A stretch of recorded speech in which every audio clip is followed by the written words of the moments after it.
À Château-Lavalière, ce petit hôtel de 15 chambres est tenu depuis l'an 2000 par Catherine et Henri.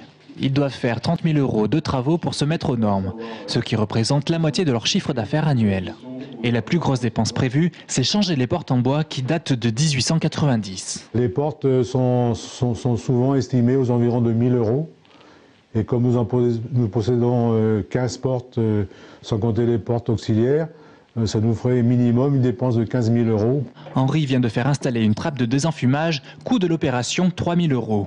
Tous ces investissements sont lourds pour ces petits exploitants hôteliers qui n'ont un taux d'occupation annuel que de 40 %.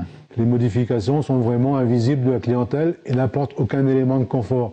Si on devait dépenser 30 000 € pour mettre des jacuzzis, pour mettre des masseurs ou des appareils savants pour augmenter le confort de l'hôtel, là le client le verrait. Ce que l'on va faire pour la mise aux normes incendie, personne ne le voit, à part le banquier qui, lui, forcément, suit nos résultats de très près, parce qu'on est très souvent près du rouge, sinon dans le rouge, et qu'il faut qu'on trouve des solutions pour s'en sortir. Seule solution pour faire la mise aux normes dans les temps, l'hôtelier va emprunter à la banque.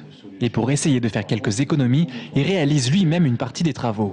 Mais pour savoir ce qu'il faut faire ou non, il s'informe souvent auprès de son syndicat de professionnels. Le rôle du syndicat, c'est aussi d'alerter les autorités sur les conséquences financières qui peuvent venir de l'application de nouveaux textes, la mise en danger de professionnels sur des investissements qui seraient trop élevés par rapport à leur activité.